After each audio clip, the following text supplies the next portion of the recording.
આપણે છેલ્લા લેક્ચરમાં જોયું હતું 3 ગ્રંથ, સંગીત મકરંદ, નારદ, 900ની સાલ, બરાબર, 29 પ્રકારની વીણા, 101 પ્રકારના તાલ, પછી પારિજાત, અહોબલ એનો લેખક, મકરંદમાં નારદ, પછી રત્નાકર, કર, સારંગદેવ, આ 3ની ચર્ચા કરી.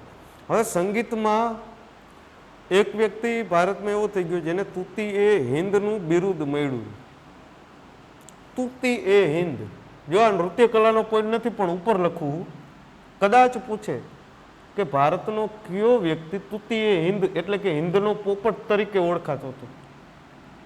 તુતિ એ હિન્દ કોણ ઓળખાતું હતું? અમીર ખુસરો. એ ખાલી ઘોડિયામાં હોતો હતો ને અગાસી ઉપર, એને આકાશના તારા જોયા ત્યારે જ એના બાપાને કીધું હતું કે ઇબ્ન મારે ચાંદ જોઈએ. બરાબર, બહુ સિદ્ધહસ્ત કવિ અમીર ખુસરો. તુતિ એ હિન્દ એને ઇલકાબ મળ્યો હે, એટલે કે તુતિ તોતા ઉપરથી નામ પડ્યું હિન્દનો પોપટ. પોપટ જ કેમ? કારણ કે માણસની જેમ બોલી શકે ટ્રેનિંગ આપવાથી. પછી ચૈતન્ય મહાપ્રભુને, મીરાબાઈને, એકનાથને, તુકારામને, સંતોનું આખું લિસ્ટ આપ્યું હે. પણ આગળ આપણે ચર્ચા કરી નૃત્ય કલામાં. હવે નૃત્ય કલા, નૃત્ય એટલે નાચવું. પેલા લીધું ગાયન અને વાદન, સંગીતની ચર્ચા કરી, ગાવું અને વગાડવું, અને ગાય અને વાગે એના ઉપરથી વ્યક્તિ ડોલે, નૃત્ય કરે, નાચે. હવે નૃત્યના દેવ ક્યાં? તો કે ભગવાન શંકર. 5 રાગે એના જ મોઢામાંથી નીકળ્યા હતા: શ્રી, દીપક, મલ્હાર, હિંડોળ ને ભૈરવી. 7 સુર, સા રે ગ મ પ ધ ની, બરાબર. 3 આપણા આ ગ્રંથો. હવે નૃત શબ્દ ઉપરથી બન્યું હે નૃત્ય. નૃત એટલે નાચવું. એમને કોઈ વ્યક્તિ નાચે નહીં. જો કોઈ વાજિંત્ર વગડતું ન હોય, કોઈ ગાતું ન હોય, એમને તમને અમથા અમથા નાચી શકું? નૃત્યનો દેવ ભગવાન શિવ. શિવ એવો શબ્દ નથી પણ નટરાજ શબ્દ મૂક્યું. નટરાજ, નૃત ઉપરથી જ શબ્દ બન્યો નટરાજ. કયું નૃત્ય ભગવાન શિવનું? તો કે તાંડવ. બરાબર. એમ કે તાલ અને લય સાથે સૌંદર્યની અનુભૂતિ કરાવતું સાધન નૃત્ય. નૃત્યના દેવાધિદેવ મહારાજ નટરાજ છે એવું પાઠ્યપુસ્તક કીએ. નૃત્યના આદિદેવ કોણ? તો કે દેવાધિદેવ મહાદેવ નટરાજ. આવો શબ્દ પાઠ્યપુસ્તકમાં મૂક્યો હોય. પૃથ્વી ઉપર, સ્વર્ગમાંથી પૃથ્વી ઉપર નૃત્યને લાવનાર કોણ? તો કે ભગવાન શિવ એટલે કે નટરાજ. બરાબર. હવે પ્રકારોની ચર્ચા. અહીંયા પોઈન્ટ બહુ જબરજસ્ત છે, જોજો. 5 પ્રકારો પડે, આડા અવરા ન થાય. ખાસ જોજો, આ પોઈન્ટ હશે મોસ્ટ આઈએમપી લખી જ નાખજો. પેલું છે ભરતનાટ્યમ. હવે આને યાદ રાખવાની ઓલી જૂની પદ્ધતિ, આપણે ઓલા 3 પ્રકાર કેમ લીધા હતા સંગીતના 3 પુસ્તક, એવી રીતના આને સિમ્પલ ભાષામાં યાદ કેમ રાખશું?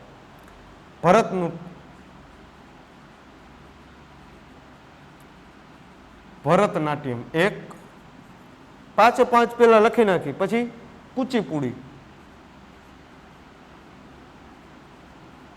2, 5 થવા જોઈએ એટલું યાદ રાખવાનું. કથકલી, આ ક વાળા છે ને એમાં આડાઅવરું થઈ છે. એક કથક, અને છેલ્લે હજી એક રહી જતું છે મણિપુરી. આમાં કઈ ખાસ લાંબુ નથી, મણિપુર રાજ્યનું છે મણિપુરી. લોચા 3માં પડશે: કુચીપુડી, કથક, કથકલી. 3 ક વાળા છે ને એટલે. પાછા છે સાઉથના. જોઈ ભરતનાટ્યમ. જો સંગીત ઉદ્ભવ્યું હોય ને તો મોટા ભાગના આ જે નૃત્ય છે ને સાઉથના જે છે, અને આ બધા શાસ્ત્રીય નૃત્ય, જેમ શાસ્ત્રીય સંગીતની આપણે ચર્ચા કરી હતી ને એમ તામિલનાડુનો તાંજોર જિલ્લો ભરતનાટ્યમનું ઉદ્ભવ સ્થાન. હાલો એક મુદ્દો આપણા માટે થઈ ગયો, અંડરલાઈન આમાં મારતા જીજો, વચ્ચે ક્યાંક હું કહેતા કદાચ ભૂલી જાઉં કે અહીંયા અંડરલાઈન ખેંચ નાખજો, તમને એમ લાગે કે ના આ વાક્ય પરફેક્ટ છે, પૂછાય અગે એવું. શબ્દનું નામ આવે, કોઈ સ્થળનું, કોઈ વ્યક્તિનું નામ આવે ને એટલે આઈએમપી હોય. ભરતમુનિ રચિત નાટ્યશાસ્ત્ર, નંદિકેશ્વર રચિત અભિનવ દર્પણ, એ બે ગ્રંથ ભરતનાટ્યમના આધાર સ્ત્રોત. આ નાચવાનું આવ્યું ક્યાંથી? તો કે ભગવાન શિવ લઈ આવ્યા, બરોબર. પછી બે પુસ્તકના નામ આપ્યા. એક નાટ્યશાસ્ત્ર કોણે બનાવ્યું? તો કે ભરતમુનિએ, અને એને બનાવ્યું, ભરતમુનિએ બનાવ્યું એટલે આનું નામ પડ્યું ભરતનાટ્યમ. અને હજી બીજું આપ્યું, એના લેખક કોણ હતા? નંદિકેશ્વર. કયો ગ્રંથ લખ્યો નંદિકેશ્વરે? અભિનવ દર્પણ. આ યાદ રાખજો, બેયની નીચે અંડરલાઈન મારી દીજો. હવે આ જો ભરતનાટ્યમ અત્યારે બે જ વ્યક્તિને આવડે આખા ભારતમાં, આવડો વિશાળ દેશમાં ખાલી બે જ વ્યક્તિને આવડે. અને એ મને એમ કે એ ગુજરી જશે પછી એ બીજા કોકને વારસામાં શીખડાવશે.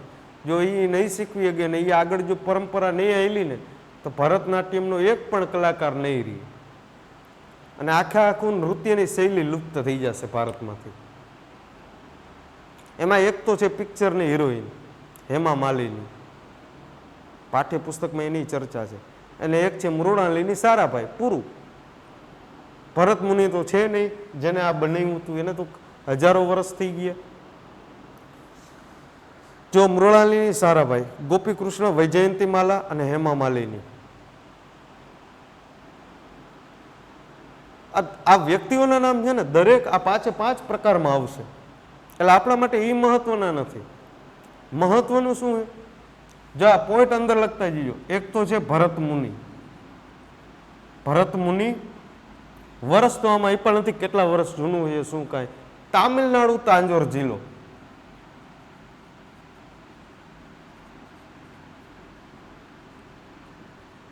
અહીંયાથી આ નૃત્યની શરૂઆત થઈ. ત્રણ નામ યાદ રાખી લેવાના. ગોપી કૃષ્ણ યાદ રહીએ કે નો રહીએ કાંઈ વાંધો નહીં. એક હેમા માલિની, પિક્ચરની હિરોઈન જે વર્તમાનમાં અત્યારે જીવે, મૃણાલિની સારાભાઈ. આ બે વ્યક્તિઓના નામ લખી નાખો, વાંધો નહીં આવે. કારણ કે આ કલા બહુ જૂજ વ્યક્તિઓ, માત્ર બે જ વ્યક્તિઓ અત્યારે જે જીવિત છે એ ભરતનાટ્યમ એને આવડે, બાકી કોઈને નહીં. રેડી? હવે જોઈ કુચીપુડી. મેં કીધું તું આ જો તામિલનાડુ ક્યાં હે? સાઉથ ભારતમાં હે ને, દક્ષિણ ભારતનું રાજ્ય. હવે તમે જોશો એટલે આમાંથી એક જ એવું હોય મણિપુરીને બાદ કરતા જે ઉત્તર ભારતનું હોય, બાકી બધા સાઉથના. ક્યાં હે? કુચીપુડી આંધ્રપ્રદેશનું. ભરતનાટ્યમને મળતો એક પ્રકારે કરતા કોણ? ગુરુપ્રસાદ શર્મા, રાજા રેડ્ડી, શોભા નાયડુ. આમાં ત્રણ વ્યક્તિઓના નામ યાદ રાખવાનું. શું? પેલા તો સંબંધ, સ્થળ એનો સંબંધ તો ભૂલા વગર લખી નાખવાનો. આંધ્રપ્રદેશ.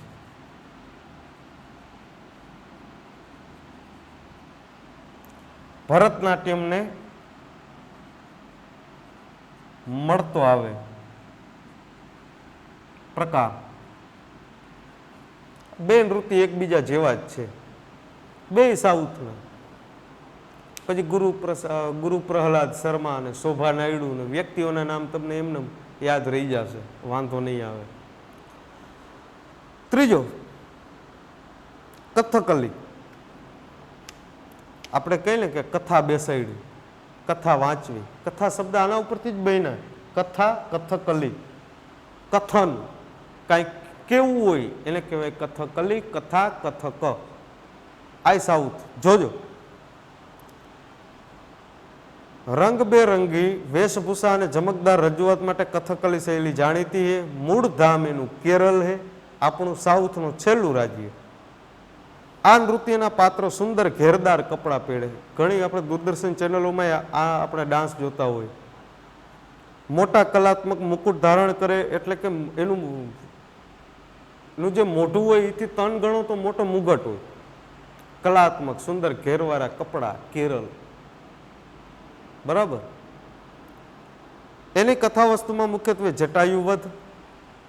જટાયુ ગીધ નામની જાતિનું પ્રાણી, રામનું મિત્ર, રાવણ હારે સીતા હરણ વખતે એને યુદ્ધ કર્યું હતું એ જટાયુ વધ, રામ રાવણ યુદ્ધ અને નળ દમયંતી. આ કથા એ પોતે નૃત્ય કરતા જાય અને પબ્લિકને સમજાવતા જાય. રેડી.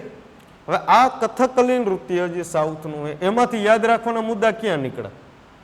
પેલું જ કેરળ, કથકનો ક, કથકલીનો ક, કેરળનો ક, છેલ્લે લ, અહીંયા છેલ્લે લ.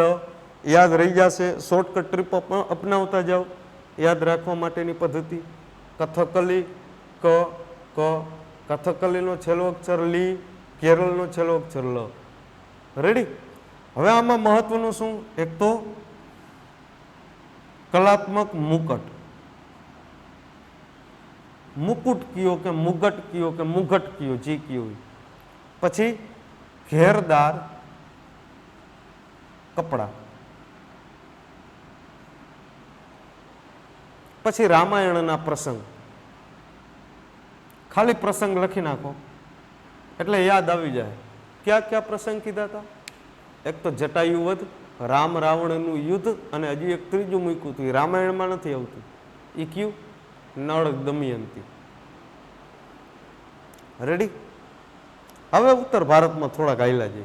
આ તો સાઉથની વાત કરી. ત્રણે ત્રણ ભરતનાટ્ય, તામિલ, કુચી, આંધ્ર, કથકલી, કેરળ. ત્રણે ત્રણ જુઓ, તામિલ, આંધ્ર, કેરળ, બધાય સાઉથ. હવે આમ થોડાક ઉપર હાલી. કથક, ઓલું કથકલી, આ કથક. કથક એ ભરતનાટ્યમ જેવો ઉત્તર પ્રદેશનો લોકપ્રિય નૃત્યનો પ્રકાર है. કથકના નામમાં કથા રહેલી है. કથન કરે સો કથક કહાવે. આ ઉક્તિ આપી है, અહીંયા અંડરલાઈન મારી દેજો. પૂછશે કે કથન કરે સો કથક કહાવે, આ નૃત્ય શૈલીનો પ્રકાર જણાવો. હવે કથક નૃત્યનો વિકાસ શ્રી કૃષ્ણના જીવન પ્રસંગ ઉપર આધારિત વૈષ્ણવ સંપ્રદાયની શૃંગાર ભક્તિ એરિયાનો વિકાસ થયેલ છે. કથક નૃત્યનો પુનરુદ્ધાર કરવાનો યશ અવધના નવાબ વાજિદ અલી શાહને ફાળે જાય. છેલ્લે અંડરલાઈન મારી દીધી. સરસ. જોઈ કથક ક્યાં આવ્યું? યુપી, ઉત્તર પ્રદેશ. અહીંયાથી સાઉથ નથી, ભૂલી જાઓ. હવે આમાં મહત્વનું શું હતું યાદ રાખવા જેવું? એક તો શ્રી કૃષ્ણ, શ્રી કૃષ્ણ અને ગોપી, કથકલી. પછી ઓલી ઉક્તિ જ્યાં મેં કીધું તો અંડરલાઈન મારી દીધું, કથન કરે સો કથક કહાવે. પછી એક વ્યક્તિનું નામ જે છેલ્લા વાક્યમાં આવ્યું મેં કીધું અંડરલાઈન મારી દીધું, વાજિદ અલી શાહ, અવધનો નવાબ, વાજિદ અલી શાહ. લ્યો છે ને મસ્ત મજાની. હવે પ્રશ્ન એ થાય કે કથક છે એ છે કોનું? તો કે કૃષ્ણ અને ગોપીની શૃંગાર ભક્તિ. હવે એને જીવતી કરવા વાળો કોણ? વાજિદ અલી શાહ. છે મુસલમાન વાજિદ અલી શાહ. અને હિન્દુ ધર્મને જીવતો રાખવામાં, કથક નૃત્યને જીવતો રાખવામાં આ વ્યક્તિનો ફાળો સૌથી સારામાં સારો. યુપીનું નૃત્ય હે. તાન ગોપીની બધા કથક ઉપર જ હાલે, જે આપણે કહીએ ને રાસલીલા કૃષ્ણની, બાળલીલા અને રાસલીલા. રેડી. આગળ જોઈએ મણિપુરી, છેલ્લો પ્રકાર, પાંચમો. આ નૃત્યની વેશભૂષા ભાવ અને તાલની દ્રષ્ટિએ આગવું સ્થાન ધરાવે. જો વેશભૂષા માટે બે નૃત્ય થયા. એક વેશભૂષા આની મસ્ત હતી કથકલીની, કલાત્મક મુગુટ, ઘેરદાર કપડા છે. હાલો, આમાં પણ કૃષ્ણ લીલાનું મહત્વ વધારે. એમાં ઉપયોગમાં આવતા ઘેરદાર લીલા રંગના ચણિયા અને કુમિનકીએ નવનીતની અંદર આનો જબરજસ્ત પોઈન્ટ મૂક્યો હોય. એમાં રેશમનો કબજો કે બ્લાઉઝ હોય ને એને કમરે પટ્ટો બાંધવામાં આવે રેશમી. એને શું કહેવાય? એની ચર્ચા પાઠ્યપુસ્તકમાં નથી પણ નવનીતમાં તમને મળી જશે. એને એ પટ્ટાને શું કહીશું? ક્વાંગોઈ. હવે આયા ક્યાંય સ્થળનું નામ નથી આપ્યું. આ પ્રકાર ઉપરાંત ઓડિશાનો ઓડિસી નૃત્ય પ્રકાર દેશ વિદેશમાં આજે પણ જાણીતો હોય. પણ કીધું નથી કે આ મણિપુરી ક્યાંનું હોય, પણ આપણે લખી જ નાખી મણિપુરનું હોય. મણિપુરનું છે. હવે આ નૃત્યમાં યાદ રાખવા જેવું શું આવ્યું તો કે આ એક કૃષ્ણ લીલા ઉપર જ છે, એટલે કૃષ્ણ ભગવાન ઉપર જ છે આખે આખું નૃત્ય, બરાબર, ગોપી ભાવનું જ છે, બરોબર. હવે આમાં બે શબ્દ નવા આવ્યા, એક લીલા રંગનો ચણિયો એટલે કે કુમીન, અને કમરે જે બ્લાઉઝની નીચે પટ્ટો બાંધે, કમરે ભેટ બાંધે, એને શું કહીશું? લીલા રંગના ચણિયાને તો આપણે કીધું કુમીન કહેવાય. કુમીન શબ્દ મોસ્ટ આઈએમપી છે, જોજો. એવું જ આમાં હજી એક શબ્દ આવશે, મેં કીધું હતું કે આ પાઠ્યપુસ્તકમાં નથી, પણ તમે સાવીની નવનીત જોઈ લીજો, એમાં શબ્દ મૂક્યો હોય. કયો? ક્વાંગોઈ. ક્વાંગોઈ આ શબ્દ છે શેના? ક્વાંગોઈ ને કુમીન બે મણિપુરી લેંગ્વેજના, એટલે આપણે સમજવા થોડા અઘરા પડે, એટલે એને સરળતાથી સમજાવવા માટે કીધું કે લીલા રંગના ચણિયાને કુમીન કહેવાય, અને કમરેજી રેશમી પટ્ટો બાંધે એને ક્વાંગોઈ કહેવાય. 5 પ્રકાર થઈ ગયા, સમજવાની મજા આવે એવા હે. એમાંથી 3 છે એ સાઉથના હે, એક યુપીનું હે અને એક 7 સિસ્ટર્સ મણિપુરનું. ઇન્ટરેસ્ટિંગ મુદ્દા છે બધા. હવે આગળ જોઈ નાટ્ય કલા. મનોરંજન માટેનું સસ્તામાં સસ્તું અને સૌથી જૂનામાં જૂનું સાધન આ નાટ્ય કલા, જેને આપણે ભવાયા કહી, ઘણી વખત તરગારા કહી. ગામના યુવકો ભેગા થઈને નાટક મંડળ બનાવે. નાટક આમાંથી ફાયદો શું થાય? નાટક મંડળનો આ ભવાયા તરગારાનો ફાયદો શું થાય? તો કે વ્યક્તિઓને આનંદની સાથે, રમૂજની સાથે, કારણ કે નાટક જે છે ને એમાં તરગારાની અંદર કે નાટક મંડળની અંદર એક રંગલો અને રંગલી પણ હોય, જેને આપણે શું કહીએ? મસ્કરો અથવા એક જોકર કહી, ડાગલો. આ પાત્ર શેના? ભવાઈના, તરગારાના કે નાટક મંડળના. એ નાના બાળકોને અને અબાલ વૃદ્ધ સ્ત્રીઓને, નાના છોકરાઓને આનંદ અપાવે, જોક્સ કરે, મજા આવે એવી વાતો કરે, આનંદ આપે, હાસ્ય આપે ને ભેગે ભેગું શીખવાડે છે. એટલે રમતા રમતા શિક્ષણ મળે, બોજ વગર, આનંદની સાથે શિક્ષણ મળે, નવી જીવનની વાતો શીખવા મળે. આ જ હેતુ છે નાટ્યનો. નાટ્યનો ફાયદો શું થાય? નાટ્યશાસ્ત્ર, જો ભરતનાટ્યમમાં એવું જ હતું, ભરત મુનિ, તો આ ઈ જ હોય, સમજી જ જવાનું. એમાં 3 પુસ્તકોના નામ આવશે, ભારે ભરખમ લાંબા લાંબા પુસ્તકના નામ. નાટ્યશાસ્ત્રનો ફાયદો તો કે આમાં ભણતરની કાંઈ જરૂર નથી. ચોપડી હોય તો વાંચવા માટે, હું કહું ભગવદ્ ગીતા વાંચો તો વાંચવા માટે અક્ષર જ્ઞાન હોવું જોઈએ. આપણે વાંચતા આવડતું હોય તો ચોપડી કામની, પણ નાટ્ય માટે તો જરૂરી નથી ને. 70 વર્ષના બાપા પણ એમાંથી શીખી શકે અને નાનું બાળક શીખી શકે. નાટ્યશાસ્ત્ર જોઈ રચયિતા કોણ હે? ભરત મુનિ. તો ભરતનાટ્યમના રચયિતા કોણ હતા? ભરત મુનિ. ભરતનાટ્યમનો ઉદ્ભવ ક્યાંથી હતો? તામિલનાડુના તાંજોરમાં. બરાબર. નાટ્યશાસ્ત્રની વાત કરીએ આપણે.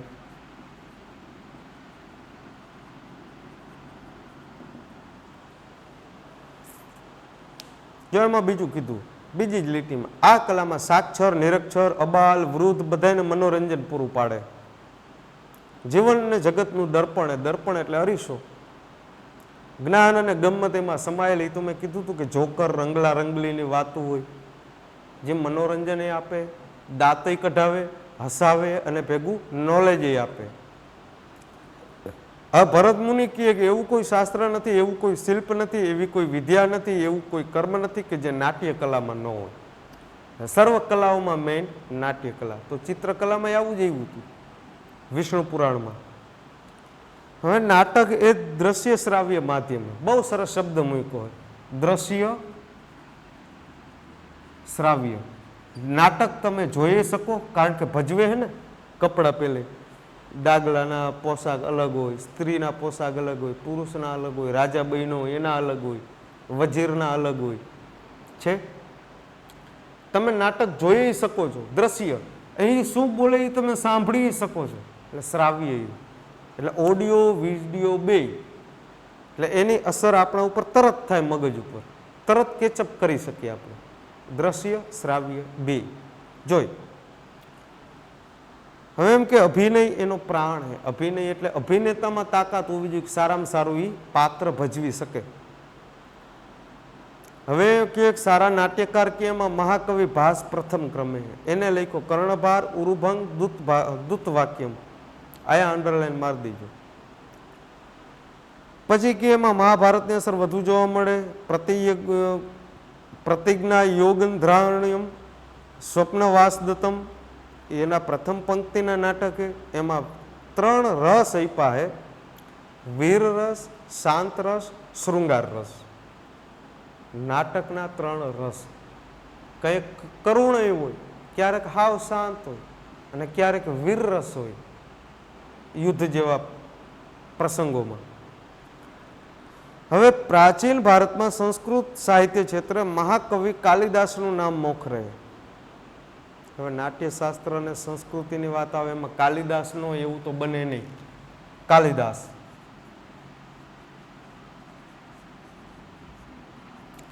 ભાસનું તો કહી દીધું. 3 પુસ્તકના નામની નીચે મેં કીધું તું અંડરલાઈન મારી દીધું. આમાંય 3 પુસ્તક આવશે. જો એક માલવિકાગ્નિ મિત્રમ, 3 પુસ્તકના નામ છે. માલવિકાગ્ન મિત્રમ.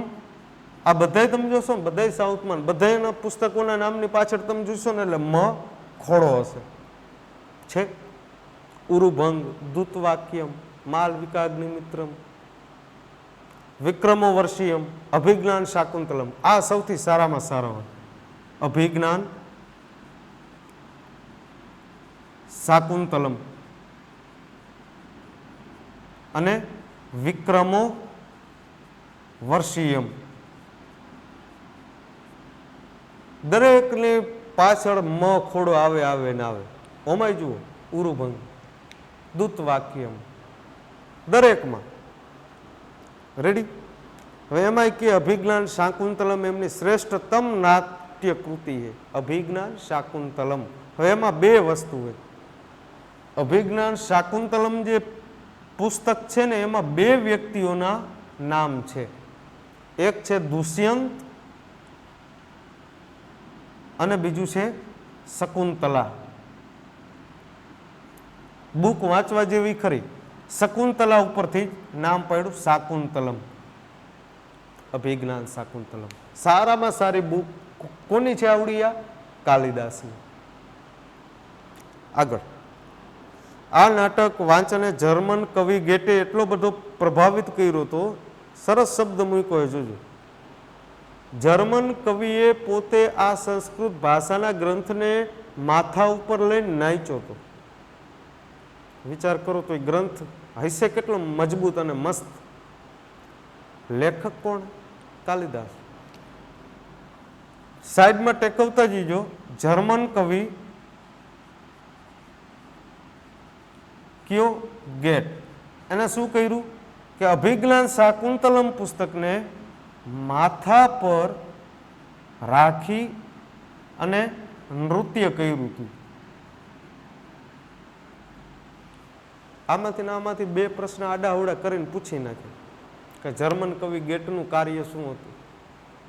કયા ગ્રંથને માથા ઉપર લઈને નાચ્યો હતો? કેટલો પ્રભાવિત થઈ ગયો? એને વિશ્વની મોટા ભાગની ભાષાની અંદર અભિજ્ઞાન શાકુંતલમનો અનુવાદ કર્યો, ટ્રાન્સલેટ. આ તો જર્મન ભાષા જાણતો હોય ને જર્મન કવિ. જર્મન વ્યક્તિ હોય તો એને સંસ્કૃત થોડી આવડે, બરાબર? જેને ટ્રાન્સલેટ કર્યું, મજા આવી ના પુસ્તક ખરેખર વાંચવા જેવું હોય. ઓકે. આ ઉપરાંત આ મહાકવિએ 2 મહાકાવ્ય અને 2 ખંડકાવ્ય પણ લખ્યા હતા. મહાકાવ્યના ભાગ એટલે ખંડકાવ્ય. 2 મહાકાવ્ય અને 2 ખંડકાવ્ય. તો મહાકવિ કોણ? મહાકવિ કાલિદાસ. અને ઉપર નામ આપ્યું હતું મહાકવિ ભાસ. એમાંય 3 એને પુસ્તકના નામ આપ્યા હતા. ક્યાં? કર્ણભાર, ઉરુભંગ, દૂતવાક્યમ. ઓકે. હવે કવિ ભવભૂતિ, એને 2 વસ્તુ લખી. એમાં મ ખોડો જ આવશે, જોઈજો. મહાવીર ચરિતમ, રચિતમ નહીં જોઈજો ખાસ. મહાવીર ચરિતમ આ ને આ જે આપણે છેલ્લો પોઈન્ટ જોઈએ ને એ બેઠે બેઠો ચોથા પાઠમાં આવશે. બધાય પુસ્તકોના નામ ચોથા પાઠમાં આવે. નવનીતમાં પેજ નંબર 78 ઉપર આખો મસ્ત કોઠો દોરેલો, વાંચી લેજો. એક મહાવીર ચરિતમ અને એક માલતી માધવ, આ બે ગ્રંથ લખ્યા. કોણે? કવિ ભવભૂતિ. 3 કવિઓના નામ આપ્યા, ભવભૂતિ, ભાસ અને કાલિદાસ. 3 વિદ્વાનો હોય, 3 ઉચ્ચ કોટીના લેખકો હોય. 3ની લખાણની ભાષા કઈ? દેવ ભાષા, સંસ્કૃત. બરાબર. આમ કરીને આપણો બીજો પાઠ પૂરો થાય. પાઠમાં કોઈ પણ પ્રકારનો મનમાં સંશય હોય, કોઈ શંકા હોય, કોઈ મનમાં પ્રશ્ન ઊભો થતો હોય તો મોસ્ટ વેલકમ, કમેન્ટ બોક્સની અંદર આપ પૂછી દો.